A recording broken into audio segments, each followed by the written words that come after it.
All right.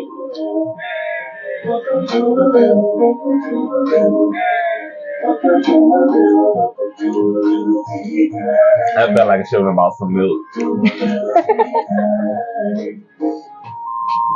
Just thinking about it. Feel like I should have bought some milk. I'll do it after the show. All right. Hey, y'all. Good evening.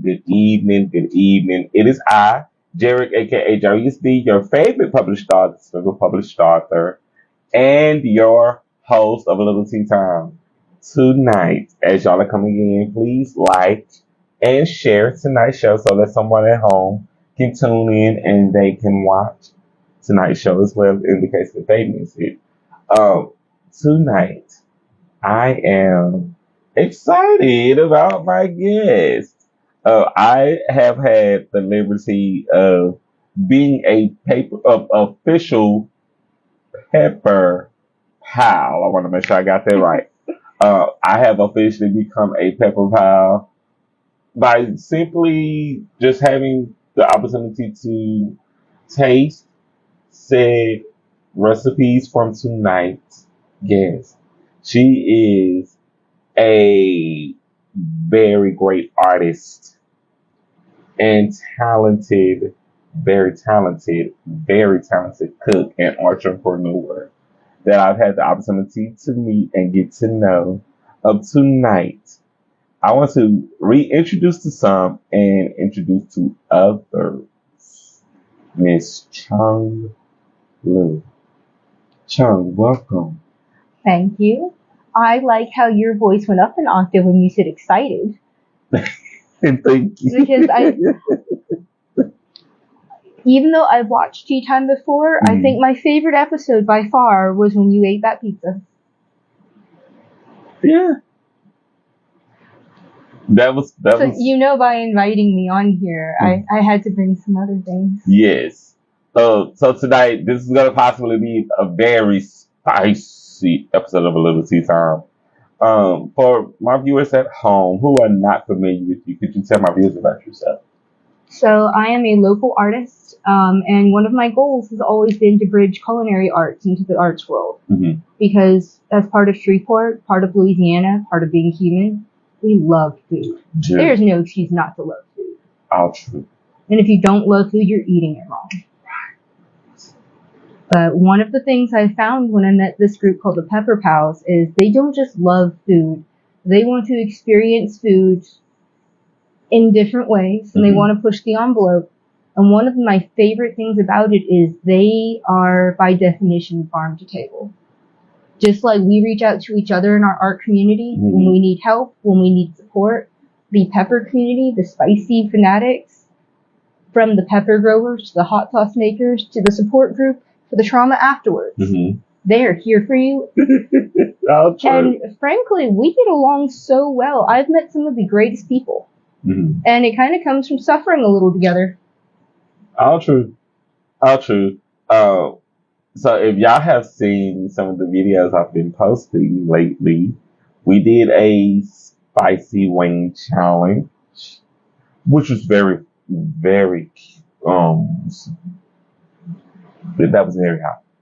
I was going to say conservative. That was a conservative hot. Well, I was told that I wasn't allowed, no one was supposed to be out in the first round, and no one was supposed to cry until the last round. We saw it. You held it together very well. Thank you. Oh, thank you. Thank God for the milk. Well, you can't use Steve as a rubric. Steve does this to himself for fun. Yes. And poor Mr. Gill. Oh. He loves to endure the suffering. I think it's what it is. Oh, and he does it for the kids. He does. He really does. To make them happy and to make them smile. Well, and that was also part of my prompt for the event was I needed to make him suffer just enough, but not so much that you would need to find a new director. That part. And thank you for not making him suffer that hard. Oh, so when you're not working on everything with Pepper Pal in your art, what are you doing for fun? So, I mean, I do a lot of events involving both Blanket Fort Creations, Hmm. which is my company I use for my art, and I do pop up events. I do have a day job. I work as a medical office coordinator and scribe, and that Monday through Friday kind of meets the basic requirements of a human adult. And then on the weekends, I get to go do stuff that's actually fun. Right. The kids stuff that we love to do. So, what inspired you to develop your idea to get into this wonderful world of culinary arts? So I have a background in biochemistry and molecular biology, Hmm. and cooking has two aspects. It's the science, the chemical reactions, but just like anything in the arts, when you understand your medium and you can do it with your eyes closed, then of course, you start pushing the envelope. You start Hmm. wondering, what if? Hmm. What if I made something that looks hot but isn't? What if I made something that could draw something out beyond what you would find? What if I did this? And there's so many things that I got really curious about. And the Hmm. best part is no one stopped me. So what if I made a hot sauce? What if I made it glow? Hmm. What if I made a hot sauce with no vinegar and made it spicier? So you can draw out capsaicin with one of three techniques: alcohol extraction, acidity, or oil. Hmm. So mine are an oil emulsified product, and it's one of the reasons it hurts so much. But I started Blanket Fort Creations a little after the pandemic. The name comes from, we have an annual tradition in my house where we take all of the unfitted sheets and we build the biggest blanket fort we can, and that's kind of our playground for anything and everything. And my daughter loves it. That blanket fort stays up for months, and it's everything from the dragon's lair to the reading nook to the witch's tower. And to me, that always invoked the picture of this kid reaching his hand out and saying, "Follow me." So there's a lot of implications. Just follow the white rabbit. It'll be all right. Take that chance. Okay, so do you mind me asking, where are you from originally? So I am originally from China. Harbin, China is in the far northeast of China, near Russia and Korea. Russians actually come to my hometown on vacation because they find it warm. But we are very close to Siberia, so we moved here, and it's a weird adjustment. How long I, have you been here in America? I moved here since I was 4, and we go back on a regular basis. But I grew up in Metairie, so Okay. I would say closest when anyone asks me, culturally in America, what I relate to would be, I actually come from a more New Orleans space, Okay, I love that. but as you know, New Orleans has not only a strong cultural heritage, but the Hmm. food scene is something else. So the food scene. Okay. And it leaves behind all the flash. You can go to the Shotgun House at the end of the street and have the best gumbo. You can go to the fish fry 1 block over at Aunt May's house, and no restaurant could hold a flame to that. Hmm. And it's not about the white tablecloths or the silverware. It's about the heart and soul of the food. Yes. Yes. So, how did you decide when to establish your brand within the community of art? That was more of an accident than anything. I used to paint. I still paint. There's a reason no one sees that. Mm. Even though I paint out of enjoyment, I'm not good at it, and that's okay. That's something I've come to terms with. But one day, I got curious, and I was doing pop-up markets, and I had resin as a filler item. I was making little keychains and just things to passively make income while I was still painting. Mm-hmm. And one day I was curious. I collect uranium glass, and I was looking at my cabinets. Like, what if I made it glow? And through trial and error, about 3 months in, I came up with a formula that glows brighter than my uranium glass. And out of nowhere, I sold out of everything all the time. And that gave me a good financial basis to keep it going. And slowly the painting started getting left at home, and I started doing weirder things. I collect the stake till frames, so my pieces started being cast into frame. One of the first ones I sold was called "How Much Is That Doggy in the Window?" And it's this crystal blue background into a frame, and it's just a series of skeletons and balloon dogs having a good time. And the very first time someone bought it, walked off with it with a grin on their face, I was riding that high I couldn't sleep that weekend. So I went from that. I've left the frames behind. I started doing some freeform sculpture. So these days it's closer to the cross between glowing glass and polymer clay and glow in the dark. It's magic. It feels like magic. Yes. So I see that you brought some products for me to try tonight, for us to partake in. I would say for us to have tonight. And I'm excited to see what we're going to be having because we love trying new things around on the tea time. So what have you bought with you tonight? Well, so let me preface this with I am a walking contradiction. The lava bacon you had, I did make, but I'm actually a vegetarian.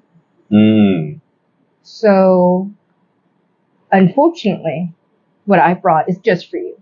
Okay. But I think if you can survive lava bacon, you can survive anything, right? Yes. Right? Yes. So, first one up is, so one of the reasons I actually had the bacon in my pantry was I was making lava butter. And I was doing it with bacon bits and unsalted butter and garlic. And did you know you could just buy a roll of biohazard stickers on the internet? Yeah, that's what catches me first. It has a biohazardous sticker on here. So I'm already like, what am I walking into? Well, branding is everything. Yes.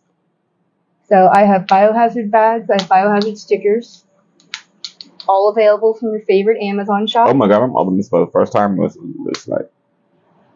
And it's garlic heavy. It's a little bit of bacon. It is spicy. I brought you some crackers. Okay. I figured you'd probably prefer a cracker than to go into it straight. Yeah. A cracker would make things better. It is very garlic forward. There's a little bit of bacon in there to tie it together.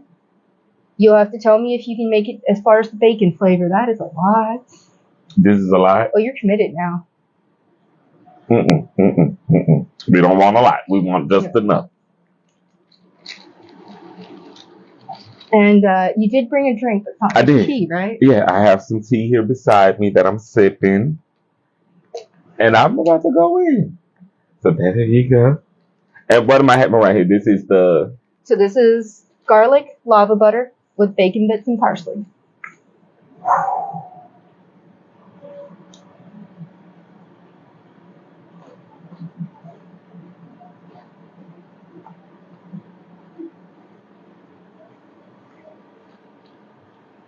So my goal is not just heat. There's definitely flavor. And in my world, you can never have enough garlic.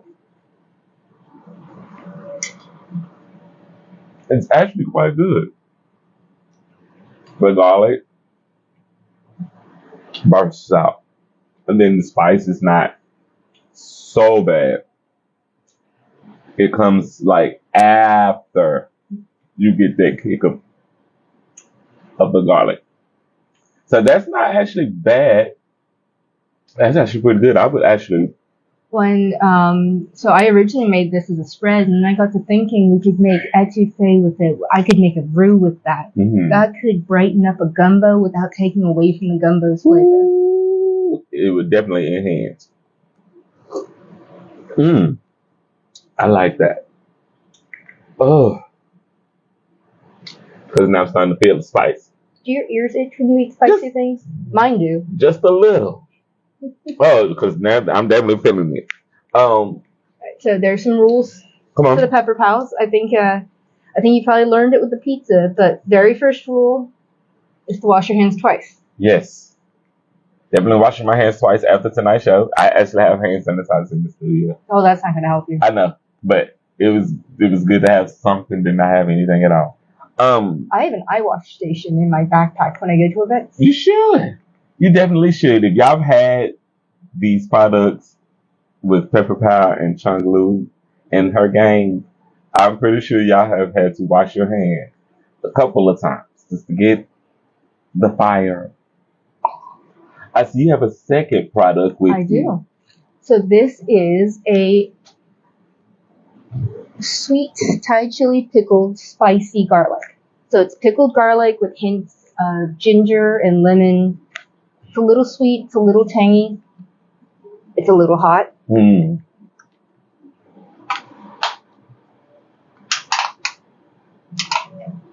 And this, I usually use the pickles in a salad. Mm. Sometimes I'll take the liquid and add it to a Bloody Mary. Ooh. And I like a Bloody Mary for all the extras. Understood. Okay. I would go in for a second one of those. That wasn't bad at all. No, and I mean, honestly, what you did with that lava on your pizza, that was, I think you actually made it worse than just eating it. Because I think you spread it around the entire pizza. I did. I spread it around the 2 slices that I had, and it was absolutely delicious. One, because I actually love to have that extra spice for the pizza. Well, and you earned so much respect when you reached that second piece. You could have chosen not to. Thank you. No, I love pizza. So to have that extra added spice on the pizza was like chef's kiss. So I'm going in.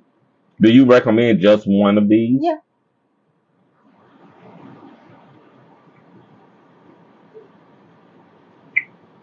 So in our class with the kids, I taught them, what usually calms down spice, and something acidic will help. Lemonade, pickle juice.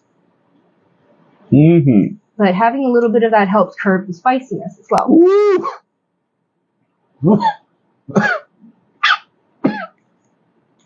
Feel that? I feel that one. Oh, wow. Oh. Ah. Yep, feel that one. Definitely feel that one.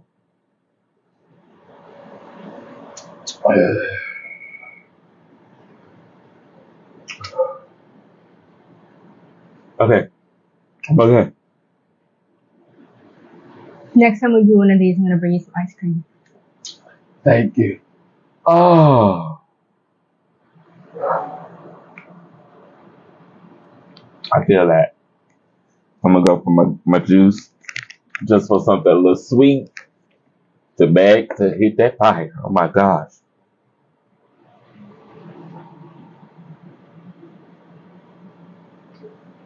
Yeah. I needed to do that really quick. Wow. So what inspired all of the different flavors and textures of what you do with? So I really enjoyed cooking long before I met the Pepper Pals. Mm. I would do cooking competitions. I would cook just because I wanted to cook and I wanted people to eat. So I would do events with slow foods. I would, my whole family enjoys Beast Feast. Uh-huh. It's a once-a-year fundraiser at Centenary, put on by the Alumni Association. It was actually this first weekend in May. And a couple of years ago, out of curiosity, I was like, well, why not cook for it? And I signed up, and next thing you know, the Pepper Pals stepped up. I had a cooking team on my hands. I'm sure you I did. was barking orders, telling people to cut straight lines and work cleaner. I basically pulled a Gordon Ramsay, and my full-on team was right behind me. And the very first year, we won in our category. But I enjoy cooking for the same reason I enjoy painting. It didn't start with me being good at it, but it's something wonderful that you get to create and put out into the world. Yes. And it's even better when someone else gets to enjoy it. Yes. That's the flip side of being a person who enjoys great food and enjoys great things with culinary arts. To get to experience different flavors, different cultures, different textures that you would not have had the opportunity. My face is on fire. My face is really on fire right now. Was it the butter or the garlic? It's the garlic. It's the garlic, people. Whoo! My lips are burning. As you see. Next question. How have your parties changed since you started the business of culinary arts and what you're doing with Pepper Pals? So I started making hot sauce probably about a year and a half ago, and it wasn't intentional. It had nothing to do with the art aspect of it. It was out of curiosity, as all great things happen. And a friend of mine it was around November, and we were forecast for a freeze. So he pulled all of his pepper plants, and he had about 100 pounds of peppers. And I was like, I make a garlic and pepper paste with my mom, and it's easy, it's canned, it's shelf stable. You can also freeze it. So bring me all your peppers, I'll buy them from you, and I'll make that, and that way we can use it in our recipes in the future. Yes. Well, so probably a week or two after making that, we had a Pepper Pals event at Noble Savage, and the chef wanted to buy his peppers, except that I had already taken all of them. So I offered, well, I can bring you the sauce I made from it. And it kick-started from there. At that very night, I had people buying quarts of it off of me. Yes. And before I knew it, it wasn't even Christmas yet, and all the peppers that we had saved were gone.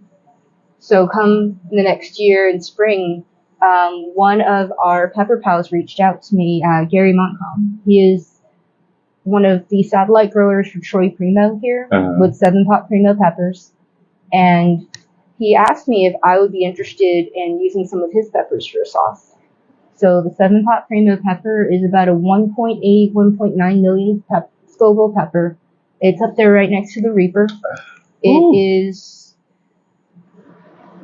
characteristically known for the atomic mushroom cloud head and the stinger tail. Okay. It looks mean. But one of my favorite parts about it is when peppers get to a certain heat, they start losing flavor. They start tasting just heat. And the Primo pepper didn't lose that. They've been trying to hone it down so that not only does it have heat, it still carries that fruity flavor that peppers are supposed to have. So this last year, I bought about 50 pounds from him. And I buy peppers from other people as well. Ed Lester down in Coshada, I bought out the rest of his farm stand last year. So I bought 560 pounds of peppers. Oh my gosh. We go through a lot of peppers. Yes. But I make a few different sauces. You've had my green one. Yes. While we were at Renzi. That one is probably my top seller. I can eat that with breakfast. It's jalapeno and serrano and garlic and onion, and it's mild and it's fresh. And not everything I make is this hot, but I figured if you survive the lava baking, we gotta step it up a notch. Yeah. I'm okay. You're okay, see? I'm really okay right now. So I know that we've also have seen what you've done with the kids over at Renzi, with them also creating their own flavor of seasoning as well. Those kids impressed me. I wasn't sure how much they would retain per class, but when we came to those last few classes, we were wobbly. They asked me questions to build on top of our lessons. They asked questions. They would go home and get on their phones and look up some stuff and come asking more questions. But nothing breaks through the barrier of what is preformed as a socially acceptable thing until you get a kid involved. Yes. And my favorite part was when I had them tasting 11 different ingredients. Did. And out of nowhere, everyone unanimously said, let's put bacon in it. And you know what? They were spot on. They were spot on. That shaker seasoning they made is delicious. Yes. We sold 25 bottles. I have people coming back to me. They're done with theirs and they want more. Already. So, oh man. Renzi jalapenos, garlic, onion, mushrooms. The mushroom powder also surprised me. I didn't think they'd go for that. Yes. And bacon, it's perfect. Yes. It is absolutely delicious. So, from what I can tell, we are going to continue that program. Yeah. We're going to keep doing it. And actually, I've invited Renzi to SBC Pepper Fest. Yes. So they should have their laser bit seasoning. And they will be selling popcorn for the pepper eating contest for all of us spectators that are not up on stage.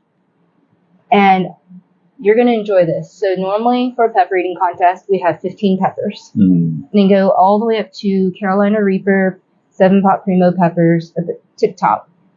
Then I brought in 5 local sauce makers. So some of my sauces, a few of our Pepper Pals also make hot sauces. And then I have a knockout sauce because I won't let us end in a tie. So you get to watch them take 5 2-ounce pours of hot sauce. And that knockout sauce is, like I said, it's intended to end a tie. Understood. Problem is last year it didn't work. Last year I had 4 people finish that. All the way through the peppers, all the way through the sauces, all the way through the knockout sauce. So you know what I did? You went even hotter. No, I sent it to the kitchen and told them to heat it up. Ooh. So that told me this year I need to up my game. Because no one wants to suffer through all of that and to tie for first place. Understood. You want to earn that place. Even if it's second, you want it to be earned. Right. So I'm excited. Frankly, we have some badasses on our hands. Maybe a few knuckleheads. You can be both. I am both. I consider myself to be both. But you try some of your recipes and the things that you dream up, you have to be pretty badass to want to get into something spicy. Well, there are so many times where I've tried something so many times, it's gotten to the point my husband tries it and he's like, "Can you still taste this?" It's like, I think I can. But I think my spice tolerance is not, I can't use my spice tolerance to gauge what other people eat. No, I think your palate has completely changed. We're in the deep end of the pool now. Understood. So what are some current challenges you've overcome on your journey? So part of it was, and this kind of goes back to the art booth. I couldn't sell hot sauce in a booth at night when my art glows in the dark and the sauce didn't. So that's one of the reasons my stuff glows. It doesn't add anything flavor-wise. It doesn't change texturally. It just needed to stand out under the black light. Yes. But between one of the things I face when I don't use vinegar and make hot sauce is garlic is a petri dish for botulism.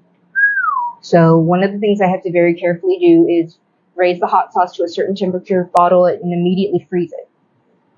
And that makes it so when I take it out of the freezer, the timer starts. But long-term exposure to air and basic kitchen flora bacteria makes it so that garlic left out tends to react and grows things that are not great for you. Got it. But I switched to smaller bottles so that, like that, the green sauce that was in the fridge, that should be done in about 2 weeks if you open and start eating it. So I switched to a smaller bottle size. There's less exposure. Freezing it allows it to still maintain flavor and consistency without introducing vinegar. It's been a back and forth trying to make sure that I check all the boxes for safety, but I'm too stubborn to go around and pour vinegar into my hot sauce. Understood. So, how do you define success? Because I feel like with what you're doing, you raise the bar. So honestly, I stumbled into this by accident, and I'd never quite planned to sell hot sauce as a business. So in my mind, as long as the people that were buying it were enjoying it, I would keep doing it for fun. And out of nowhere, it got to the point where I couldn't keep up production. I had to keep buying more peppers. I bought a whole separate freezer. Understood. But I would say success wouldn't be defined by the amount of money coming in. It's when we have our food truck nights, we have 75 plus people sitting there, leaning on each other, laughing and crying. Lots of both. And the sun's going down and the kids are having lightsaber fights, and something I made brought us together. So whether it does make money. I definitely wouldn't do it if I didn't make any money from it. And that's what keeps it going. But at the end of the day, something I did brought people together, and we're a family. Yes. Can I have another cracker with the butter? That actually is painless. This is not as painful as I thought it was going to be. I'm going to go in and have another one. This is really not as bad as I thought it was going to be at first. Well, so I think you would have a great time at Pepper Fest, which is going to be at Remington Music Garage. Yes. It's August 22nd, 11 o'clock to 7 p.m. It is indoors. It is air conditioned. Remington is running the bar. I've brought in some food truck friends, and one of my biggest goals in it was to bridge culinary arts into the arts world. Mm-hmm. But another big factor was to protect the arts. Yes. And I wanted to do something that I knew was possible, but I wanted to make sure that we made a point to make sure everyone knew it was possible. Yes. And I declared a no AI policy. The company that is putting on the event is myself and my husband, so we call the shots. It's a little hard because we're self-funded and we have a lot of support. But this way, I could say there's no AI in Pepperfest. From every logo to every flyer to every part of it, everything is made by human hands locally. All of our peppers and our vendors and our hot sauces are from 50 miles of Shreveport. Love that. I love that you're keeping it grassroots and keeping it fun and edgy and fresh. And one of the biggest things that hurts when I go to an event and I buy a piece of art that I love is, when am I ever going to see you again? When I eat something delicious, I'm thinking about when can I eat this again before I'm even done eating that dish. Mm-hmm. Last one. One of my favorite parts is after a Pepper Pals event, a lot of the times what those food trucks will do is they'll keep that Pepper Pals special on the menu because they know we're hooked.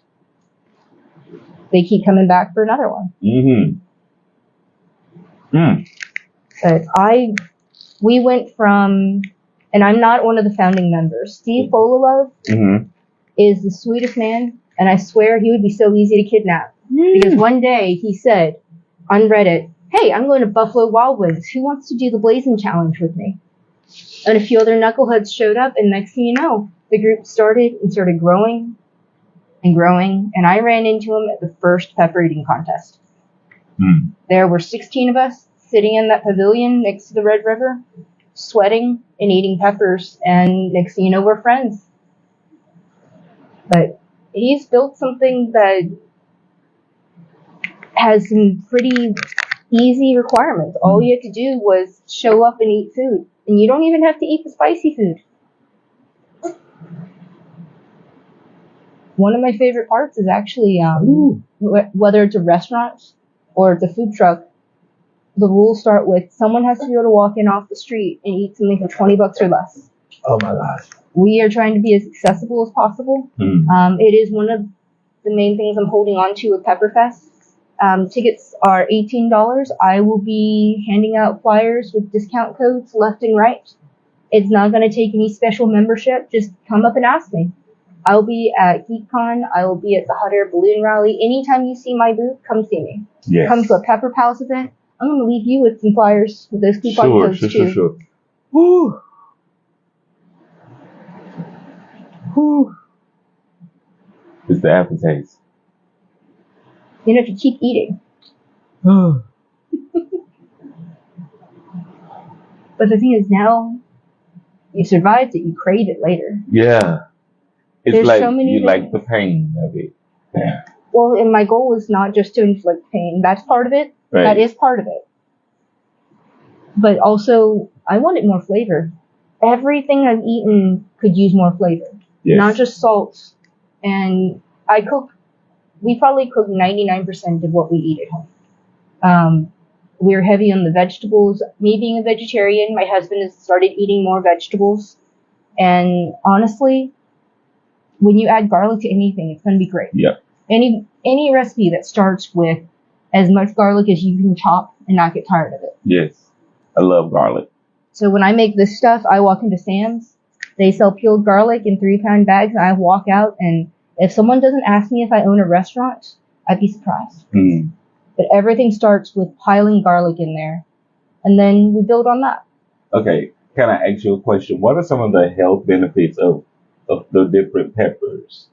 So a lot of cultures have said, and that includes backgrounds in Chinese culture, a lot of Southeast Asia, but it's similar to a cardio workout. Your heart's racing, your endorphins are going. In the same way, when you come to a near-death experience, there's the thank God we're alive and the euphoria that comes with it. And it makes you thankful for every moment out from there. Then you can get that in an experience on a cracker. Yeah. But it makes you sweat. I assume that's why a lot of people say it detoxes you. It makes you sweat, makes your heart race, makes you feel like you just ran a mile. Mm-hmm. Makes you maybe see your own personal deity. Yeah.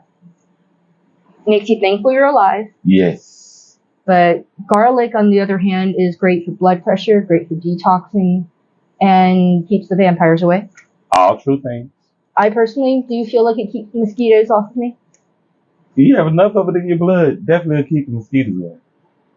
I mean, my coworkers can always tell when I've made a batch of hot sauce because I'll come to work smelling like garlic and onion. Mm-hmm. And it's okay. There are worse things to smell like. Right. Okay. So what is the best advice you could give to someone thinking about starting their own business in the food industry or pursuing their dreams? So when I started, even till now, I'm not a flashy person. I know the glow-in-the-dark tent may say otherwise, but I originally didn't want a fancy label, partially because I didn't want to sink money into something, but also I wanted it to speak for itself. Just like art, just like talent of any sort. Yes. When it's good, it speaks for itself. So I didn't need a flashy label. I certainly didn't need an AI label. My labels are actually thermal paper, sticker print of clip art, and I hand color them in with a red paint marker. And that's all it ever needed. It got to the point where when I couldn't put labels on things fast enough, people who already knew my product didn't care. They would just buy it regardless. And honestly, I have never intentionally set up a booth that just sells hot sauce. I've never had to. So even though it was unintentional and it was slow, that kind of happy brain chemical brings people back to me. Yes, I love that. So could you tell us your favorite quote and why? Well,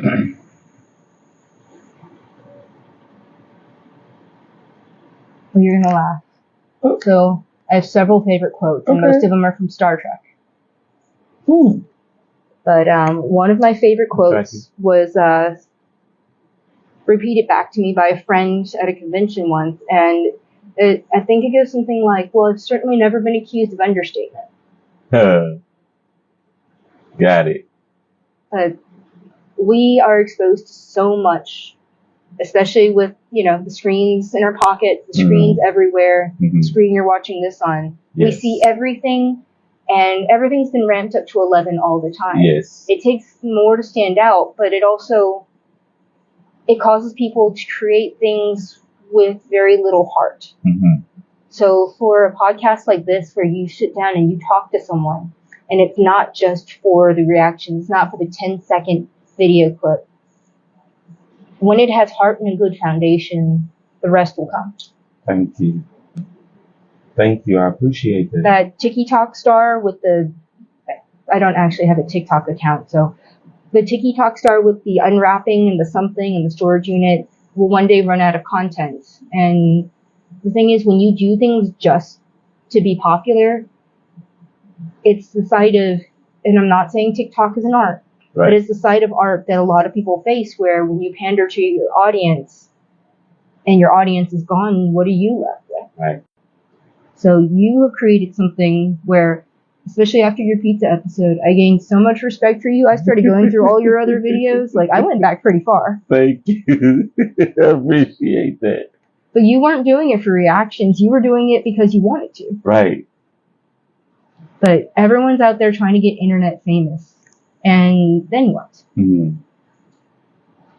Internet fame, that's a burn. You, and when you're happy with yourself, when you're happy with your own product, because frankly, I'm my own target audience. I eat this stuff all day long. Well, I eat that one all day long. Yes. I do make this without the bacon. Woo. That's my own personal stash. My hot sauces are all vegan. I branched into the bacon bits because my husband, my group of friends, all love bacon. Mm-hmm. So I did it for them and trying it out, and I thought I'd bring you some. But honestly, bacon's kind of cheating. You put bacon in anything, it's gonna be good. Right.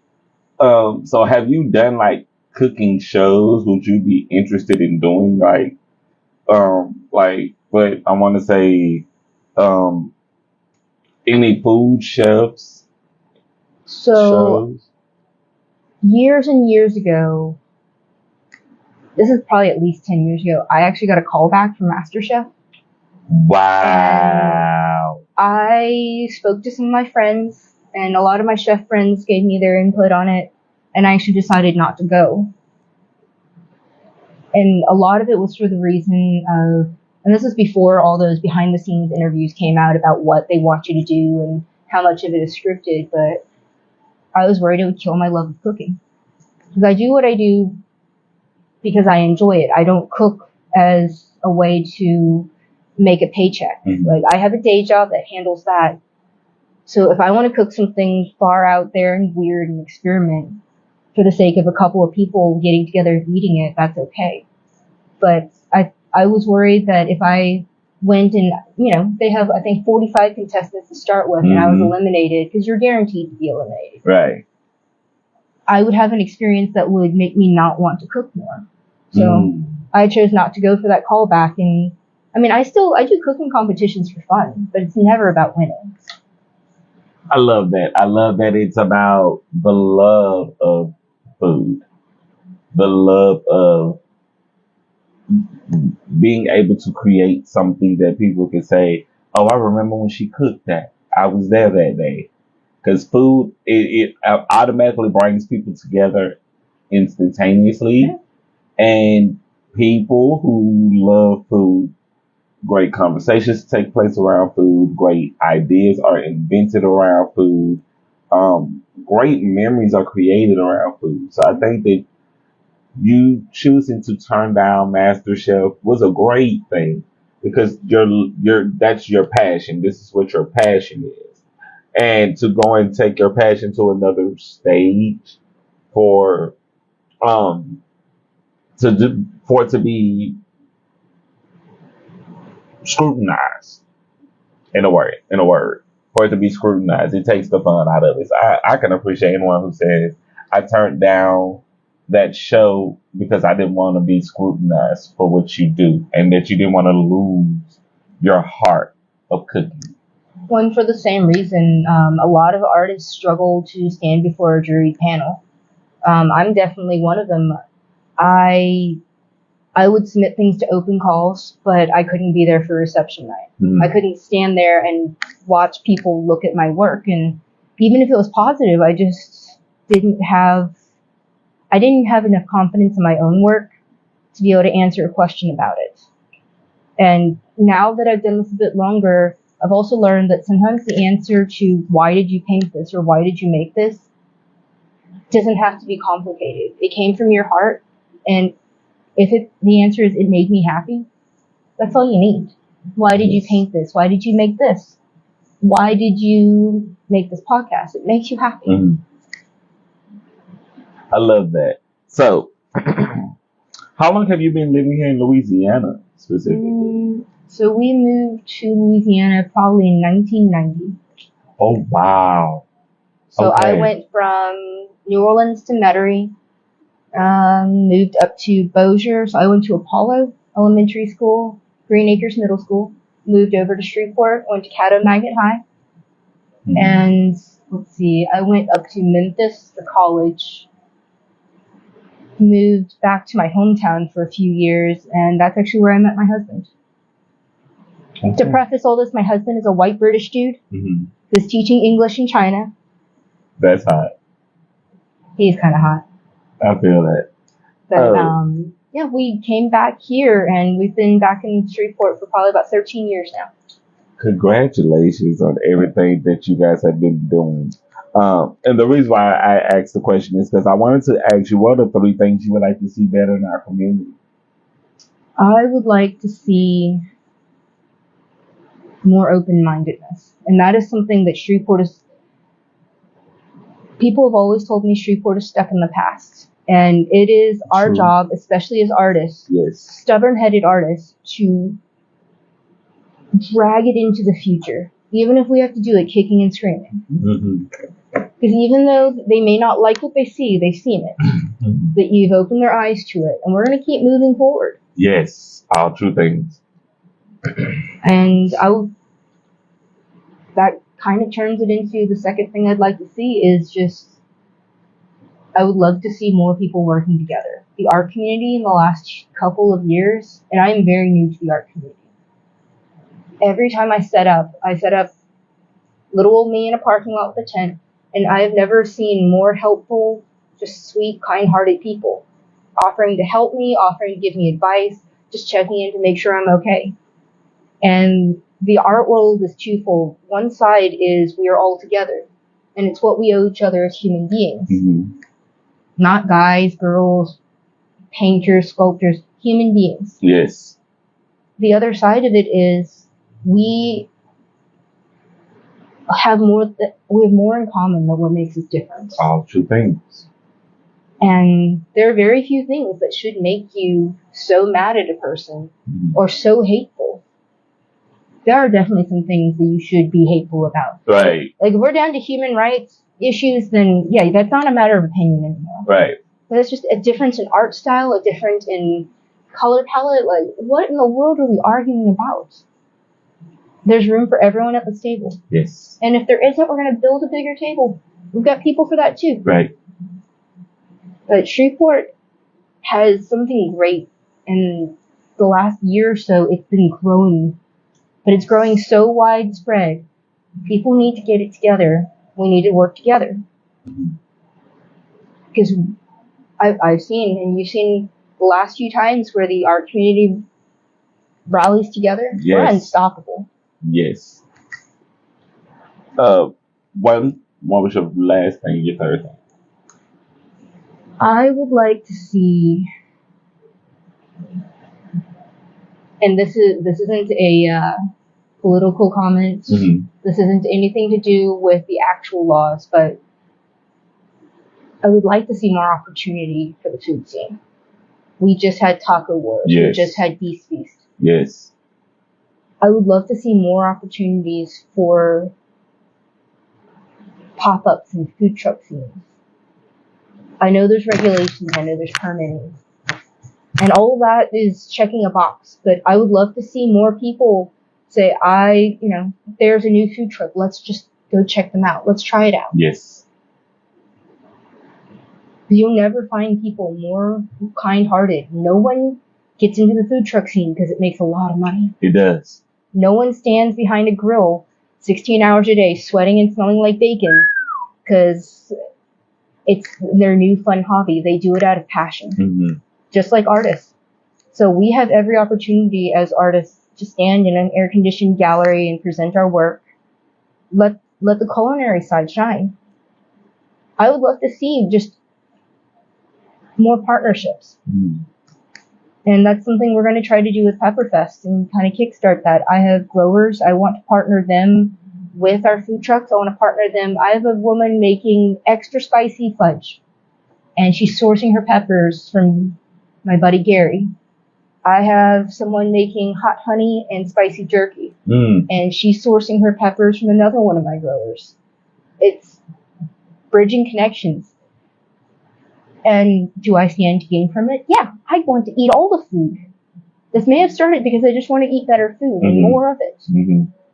But we were all here within earshot of each other. Like, introducing someone to someone else you know is as easy as calling you up and saying there's an open call I think you'd be great for. Mm-hmm. It doesn't cost me anything, and it benefits everyone in the long run. Yes. But this year, we have a jam-packed day for Pepperfest.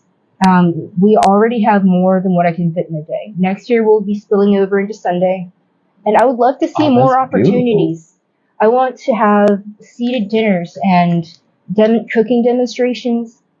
I want to have local butcher shops partnering with the pepper growers and We could even do it cooking competition style. Here's your mystery box of all local ingredients. Let's see what you do.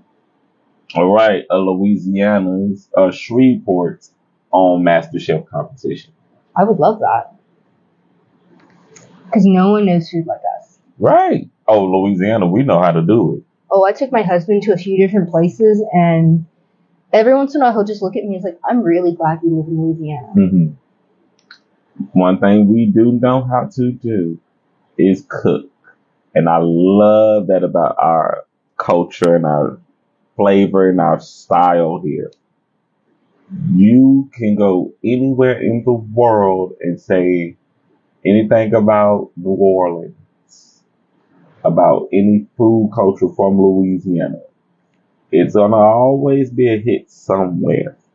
So, did you know that New Orleans fried chicken is actually a big thing in China? No. So things like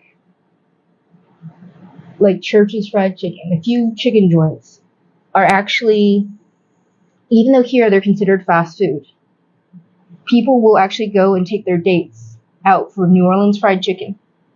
And some scrawny college kid in China will spend the equivalent of $60, $70, $80 US taking his date out for some fried chicken. That's big. And every culture's figured it out. If you batter some chicken and you fry it, it's going to be delicious. All true things. Almost, I mean, it's the same. Anywhere in the world, they figured out if you partner pork and cabbage, it's different routes to the same destination. And I love the fact that something so random, if you don't think about it, it feels so random as New Orleans fried chicken has ended up in China. But when you really think about it, it hits all the notes. There's no reason that every country hadn't come up with their own fried chicken recipe. But New Orleans makes it sing. Ooh, I love that. So, what would be your wish for the next generation? To be more unapologetic. I feel like we are constantly apologizing.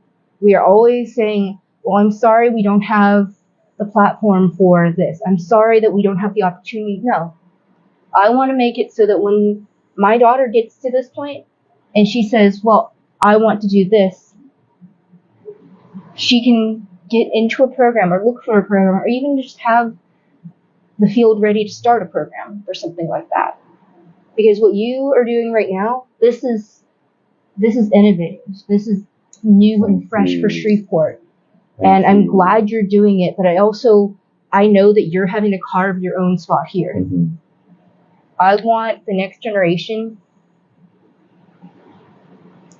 and this is for any parent, I guess. Every parent wants their kids to not have to fight as hard for the things that we have. And at the same time, we want them to fight for what they do want. You never want them to lose that drive, but you want the world to be easier.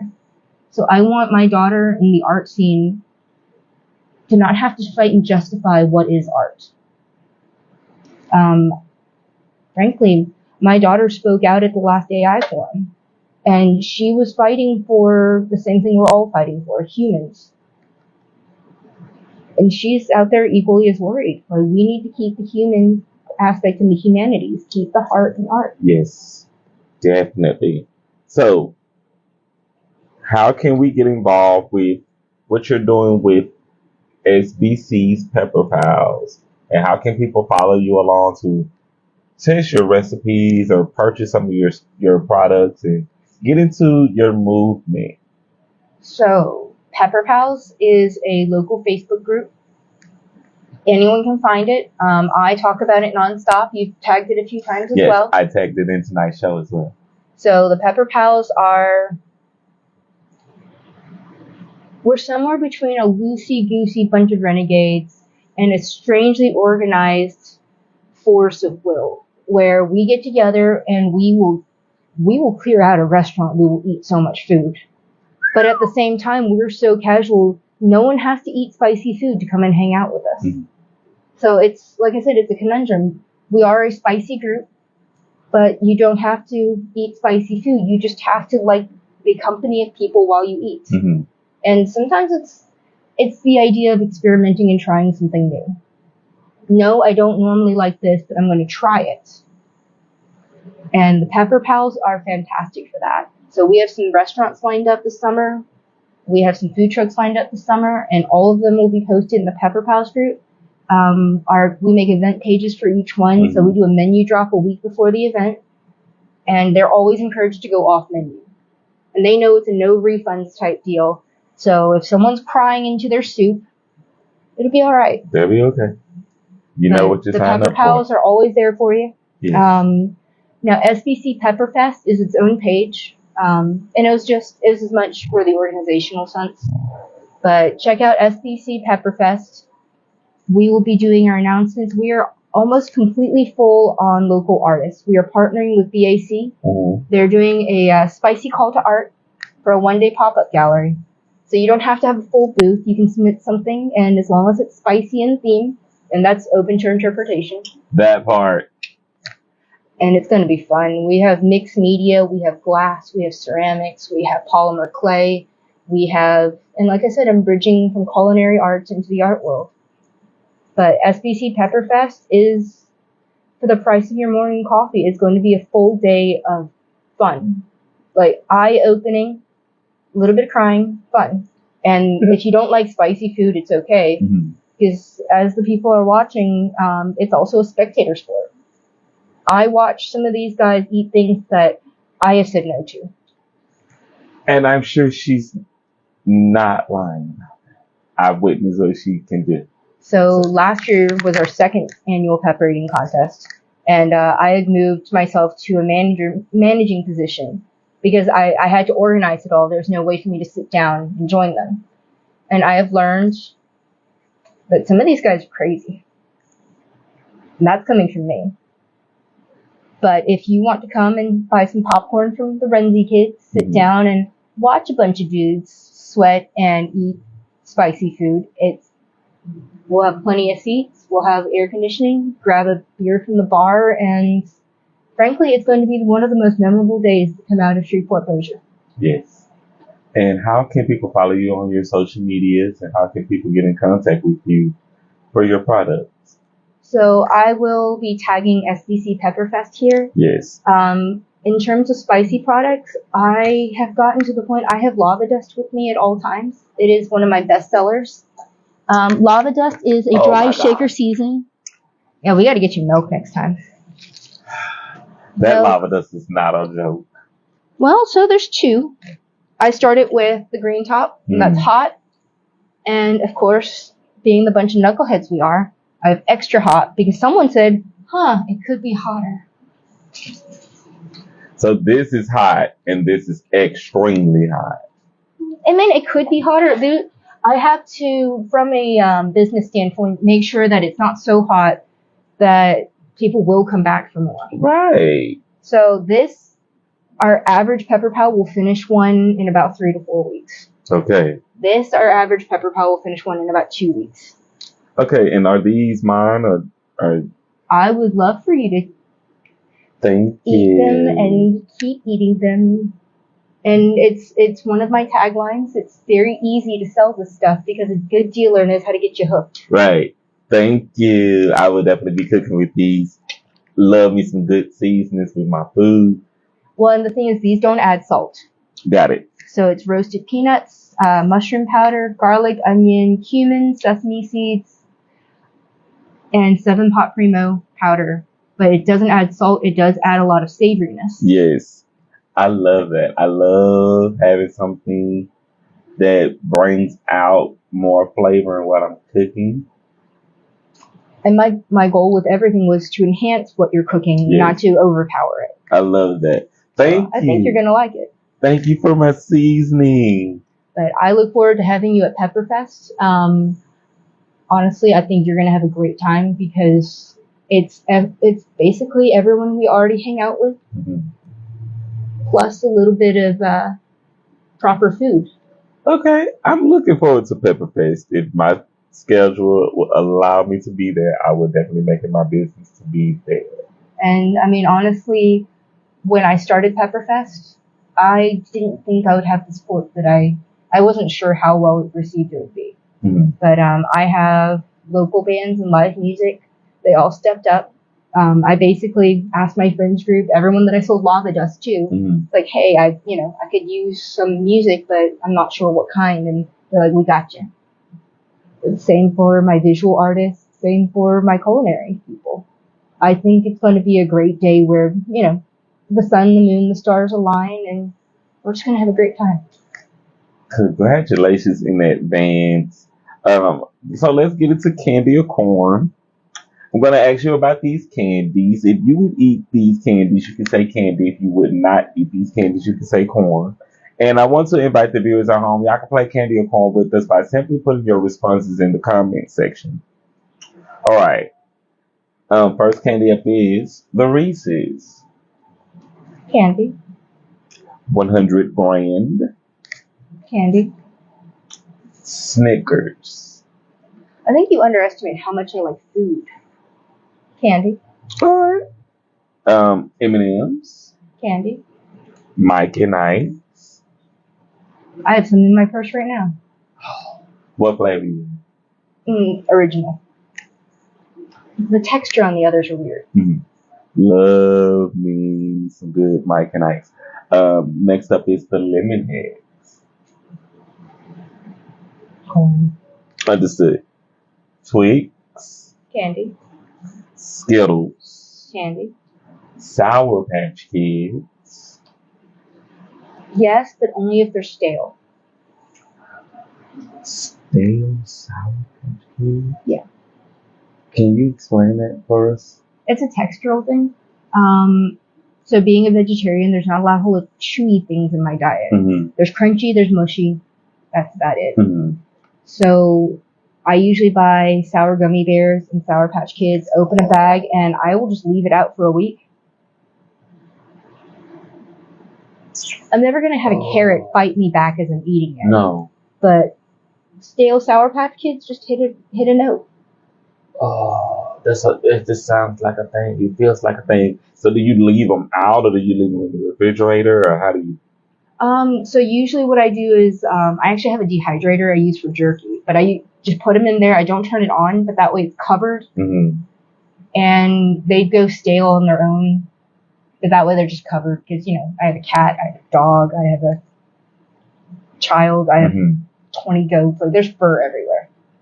But you've got to try it. I'll do it with regular gummy bears as well. It's a really nice textural change. I would have to try it. And the final candy is candy corn.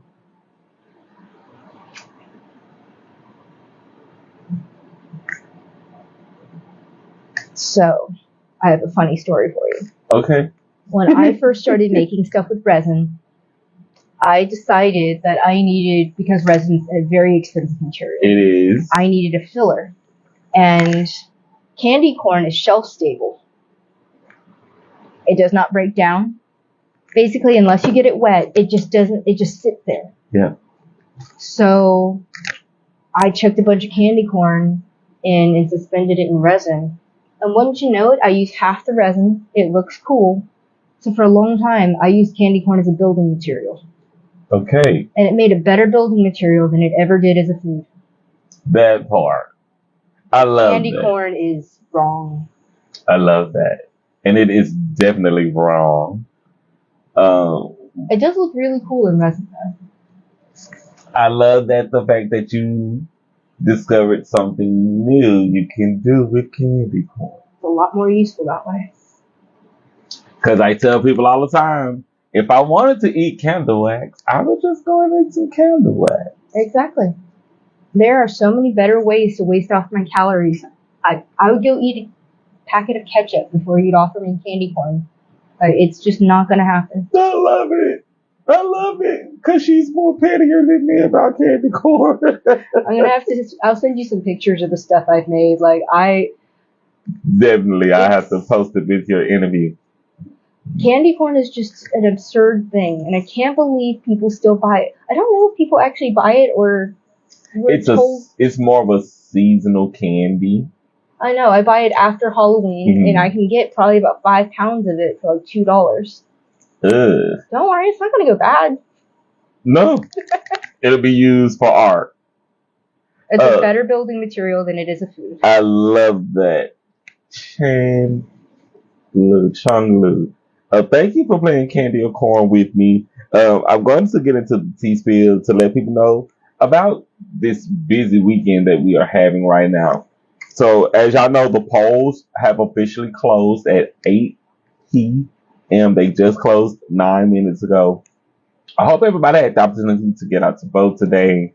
I was up very early this morning to go and vote because today was so important. And I just want to thank everybody who I met outside at the polls today, to everyone who are working at the poll stations this evening over the course of the day. Thank y'all so much because they've been out of bed all day and they are exhausted by this end of the day. So thank you to everyone who's been taking care of business at those polls.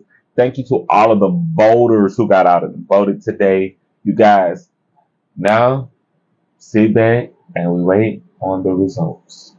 I saw a pretty good crowd out there, so I will say I am very, very proud of Shreveport. Yes. If there was ever a time to vote, it was now, and people they took their job seriously. Mm-hmm. I mean, honestly,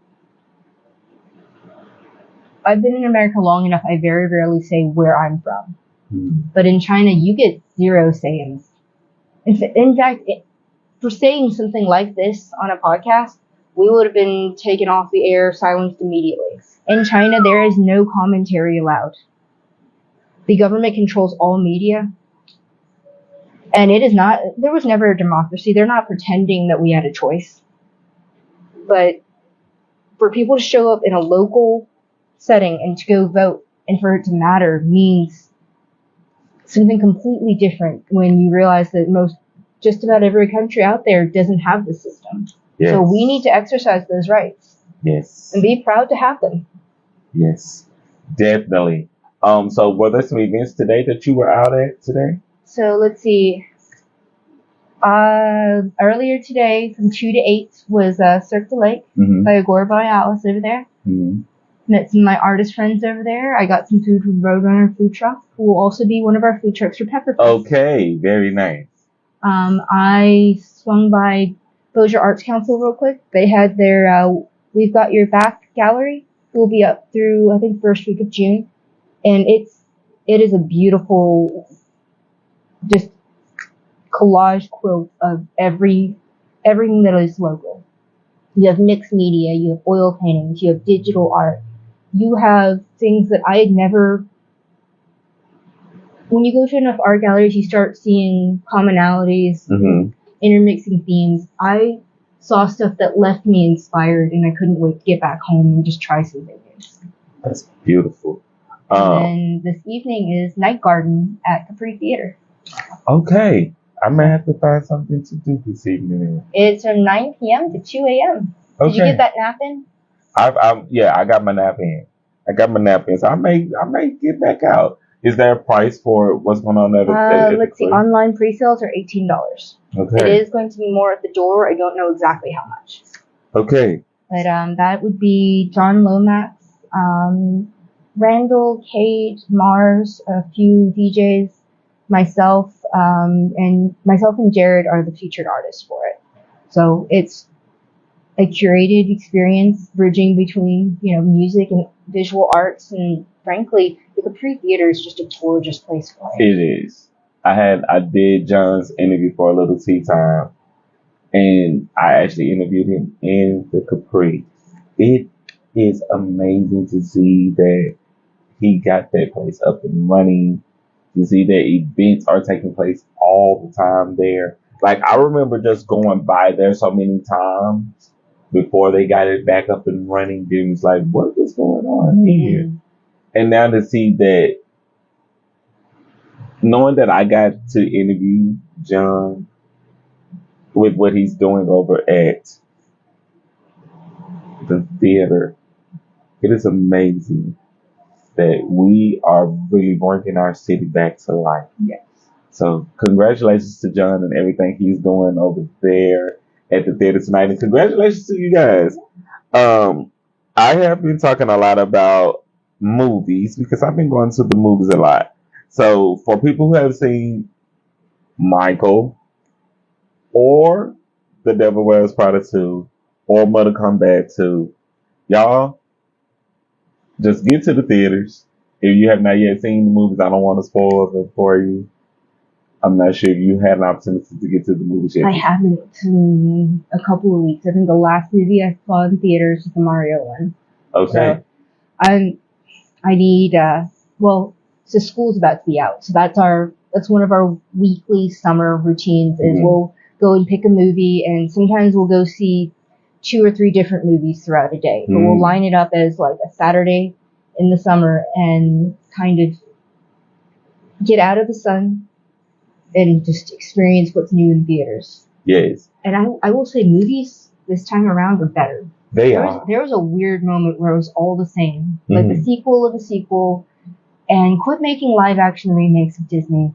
But the movies in the lineup right now, I want to see about 4 different ones. Yes.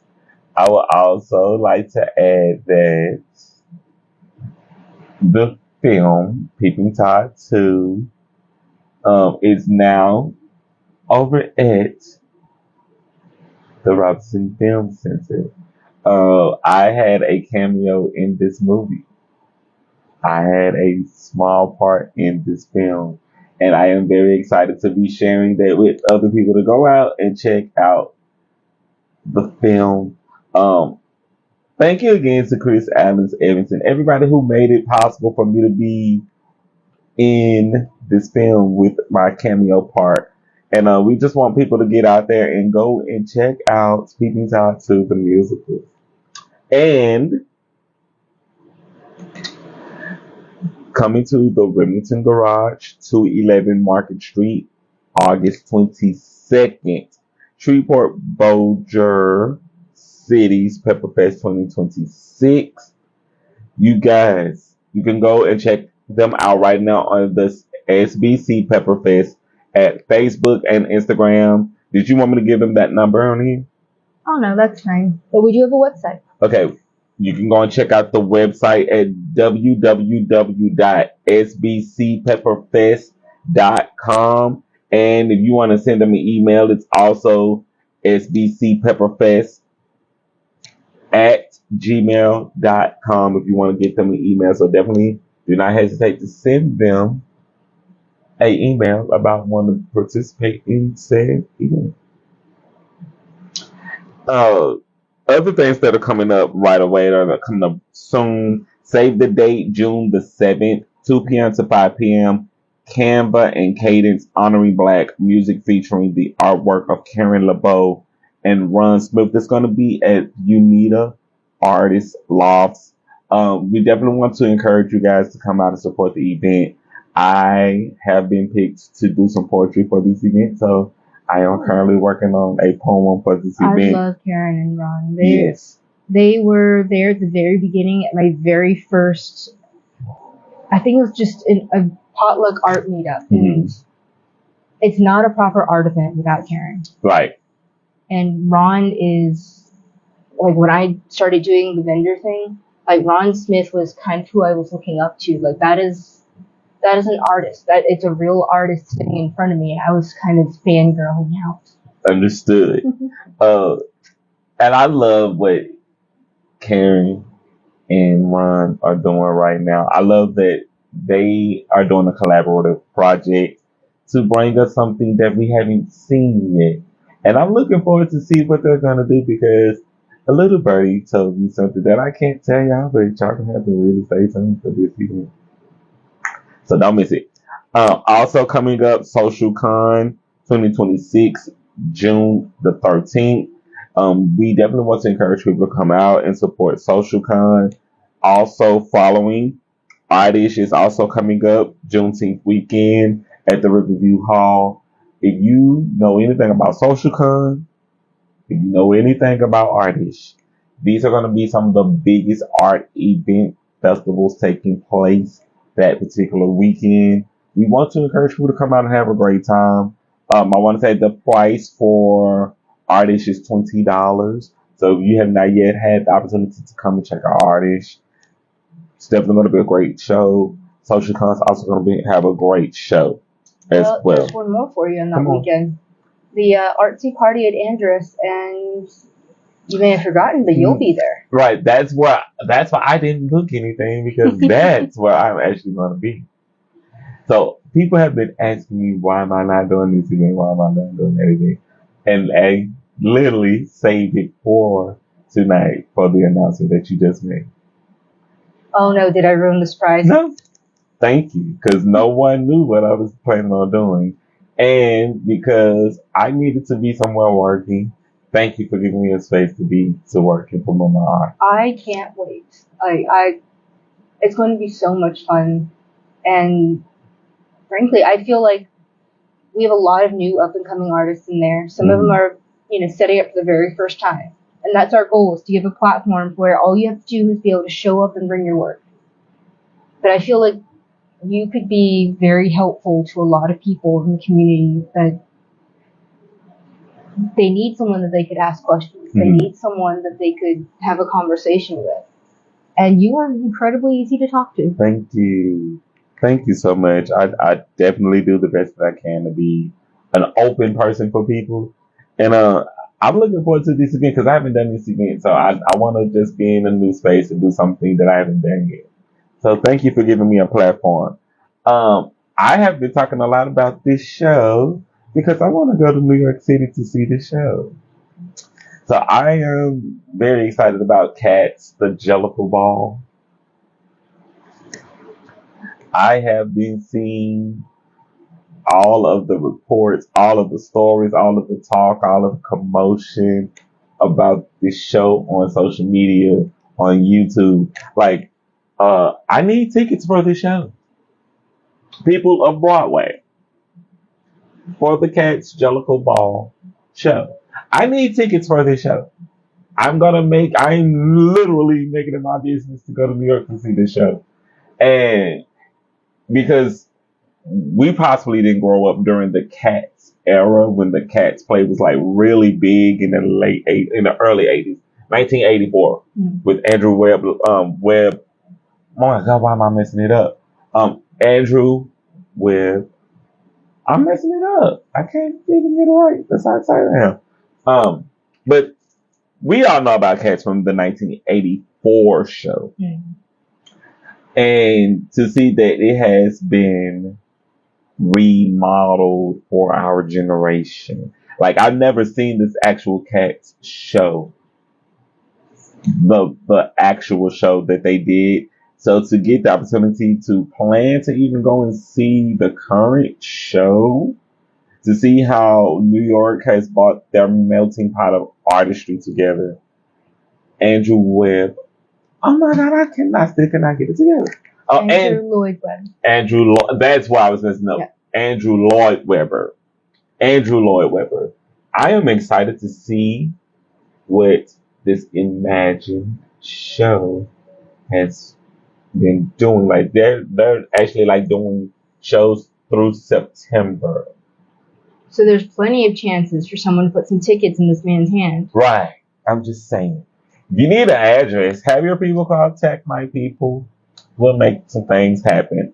Well, and I think what we really do need is a GoPro first-person perspective, and I would love to see your reaction during the entire show. Oh, baby, it's going to be epic. It's going to be epic. I'm going to go and see the show. I'm making that like my efforts to go and see this show. So, Cats, the Jellicle Ball. I look forward to coming to check out in New York City. Also, I have to say congratulations to all of the graduates. We've seen a lot of graduates today who were graduating today. We were out having a lunch to celebrate Dr. Keena Franklin. She is a retiring professor from LSUS. She has served 36 years as the sociology professor. So I wanted to also congratulate her. We had a great and fabulous lunch at Copeland's. Shout out to the people of Copeland's who took care of us today. The food was great. I actually got more food to finish for later. So you know what goes well in that? Yeah, spice. No, Copeland's is. We do a lot of work meetups there. when we have our office Christmas parties. Mm-hmm. Copeland's delivers every time. Mm-hmm. No one has ever left Copeland's disappointed. Never. Never. And if you have, you are a liar. Simply put. I didn't get an opportunity to get the cookies and cream cheesecake today. I never make it that far. I tend to try and get dessert, but today I didn't get my dessert. So they may see me just back for the dessert portion of my meal that I didn't get today. But overall, thank y'all for a great service. The meal was delicious. I'm looking forward to finishing this later. And again, Dr. Keena Franklin, congratulations on all 36 years of hard work and dedication to your students, to your profession at Louisiana State University. Again, from me to you, I'm so proud of you. Thank you for being a great role model for your students to see that anything and everything is possible when you have someone who's pushing you, who is encouraging you, who is teaching you to be the best version of yourself. So congratulations to you, Dr. Franklin, to you and your family, and you enjoy your rest and write that book that we all can't wait to read, because I'm sure she has some stories to tell. 36 years. So definitely you got a book in there. Want to read. Y'all know I celebrate birthdays here on the Lil Tea Time, and today, because I had such a full day, I didn't get the opportunity to make my list to say happy birthday to everybody. But I am going to just simply say to everybody today, happy birthday, no matter where you are, no matter what you're doing, no matter what's going on. Let's have a great day and continue to have a great weekend. Um, as y'all know, I am celebrating 5 years of A Lil Tea Time. This is season 15. And you, my dear, are my season 15 guest number 4 or 5. Dang. So thank you so much. Oh, thank you for having me. Yes, for I'm taking gonna out have to your go time. find those older videos. Yeah, that you can go over to my channel. Yeah, that's the other thing. I want to thank everybody who has been tuning in on my Facebook here and over on my YouTube channel. My YouTube channel, Jerrick with A Lil Tea Time. The subscribers are growing. I have hit over 330 subscribers. So thank you to every person who has been watching A Lil Tea Time, who talks about the show, who enjoys that content. It's positive content. We're talking about how art is changing our lives, how we serve our community through what we do with art. So thank you to everyone who supports Jerrick with A Lil Tea Time over on my channel on YouTube. That's Jerrick with A Lil Tea Time. Thank you to everyone who has been supporting the show. I appreciate y'all so much. To everyone who has been supporting my book brand, the Jarius Dion brand. I thank every last one of my royalty readers for you guys being on the journey with me. 10 years this year, 5 years with A Lil Tea Time. I appreciate you guys so much. To everyone who has went and checked out a book or are interested in checking out a book, just type search Jarius, Jarius Dion, Deyond at Amazon.com, and y'all can check out my books there. The Coming Full Circle series, my books Quarantine Quest, Groom for Trauma, Survivor's Remorse, and so many more are available right now over at Amazon.com. You guys just check it out and get into the books. Thank you so much. I'm going to give you the final word and then we're going to get out of here because I know you have an event that you got to get ready for. Well, I just want to thank you for having me on here. I've glanced at a couple of your podcasts before, and I started getting really into them in the last few months. You bring up not only what is relevant to Shreveport Bossier, but you're not just looking for hot topics. You connect with people, and I'll be honest, especially a lot of the artists I follow, I will look up their episode with you, and that tells me so much more about what drives them forward and tells me a lot about you. Thank you. But that is frankly, it furthers the human connection, and a lot of that we've lost between the screens. So thank you for bringing that up and bringing it into the world for us. I appreciate it. That's what I'm here to do. I'm just here to be a bridge where we can all continue to find what we need and how we get there with the people that we already have, with the tools we already have. And with that being said, you guys, I want to thank y'all again for tuning in tonight. As I always say, opportunities knocking. You matter. Let's build and grow higher, Shreveport. And remember to be great on purpose and not by accident. The future is now. I am Jerrick, aka Jerrick, your favorite published author's favorite published author, and your host of A Little Tea Time with tonight's guest. Miss Chang Liu of the Shreveport Bossier City Pepper Pal Fest. I did say that correct, right? Pepper Fest Pepper and Fest. Pepper Pals is the group. And then check out the Pepper Pals group. Also, right now on Facebook, you can see how you can get more involved with this great team of pepper and spice fanatics. I love you guys. Until the next episode of A Little Tea Time, y'all enjoy your weekend. I'm about to go and get into some more food with my lava dust seasoning. I love you guys. Y'all have a great night. Stay great. Stay well. Peace. We have to go. Thank you. Do you want this one as well? Yes. I mean, I'll offer you the other one too, but I think you may want to see that one leave. I can hang on to it. I can hang on to it. I'll find something to do with it. I love to cook, so it's always good to have new flavors to cook with. But this is, you'll find some fun things to do with it. Oh, with this is going on possibly just about everything. I mean, I've actually just made some pasta and tossed it with this before. Oh, it's good. All right. You got me some more stuff to cook with. And remember to be great on. Oh, wash your hands twice. Wash your hands twice, people. We gotta go. Love you. Peace. If you like this footage, stay tuned to what's next. And thank you, my royal subscribers, for tuning into this episode of A Little Tea Time. Love you guys. Peace. Be well.